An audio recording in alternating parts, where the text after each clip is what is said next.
চোন বাপ কি সহায় কৰিব পাৰো আপোনাক? এই ছোৱালীৰ বিয়া তাকে তাই লগত নিবলে ভাল হেভি বিচনা এখন অৰ্ডাৰ দিওঁ বুলি আহিলো।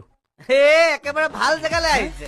আমাৰ দোকানৰ কাঠ এই ডিষ্ট্ৰিক্টত নাপাব, সুন্দৰ কাঠ আমাৰ তাতে পায়। তাকে যাকে তাকে বিশ্বাস কৰিব নোৱাৰি নহয়, সেইকাৰণে আপোনাৰ ওচৰলৈ আহিলো। ভালৰ ভাল কাঠ লাগিব কিন্তু। এই আপোনাৰ ছোৱালী মানে মোৰ ছোৱালী, এনেকুৱা হেভি কাঠৰ বিচনা দিম নহয়, আপুনি নিশ্চিন্ত থাকক। অ খুৱাইদেউ, মই কিবা এটা কওঁ নে? অ খুৱাইদেউ, আপুনি চিন্তা নকৰিব, আমাৰ দেউতাৰ এটা মাৰ্কেটত এক্সট্ৰা ডিমাণ্ড আছে। দেউতাই ক'লেতো এনেকুৱা ভাল বিচনা বনাই দিব, এনেকুৱা ভাল বিচনা বনাই দিব, আপোনাৰ ছোৱালী গোটেই জীৱনটো শুই কটাব পাৰিব। ধুনীয়া হৈছে, পাৰিছ।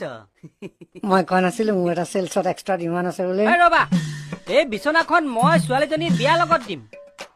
বিয়াৰ পিছত ছোৱালীজনী অকলে নুশুৱে নহয়, জোঁৱাইও শুব। সেইকাৰণে জোঁৱাইও আকৌ বৰ গপচ হৃষ্টপুষ্ট, মোক বিচনাখন সেইকাৰণে গপচ লাগিব।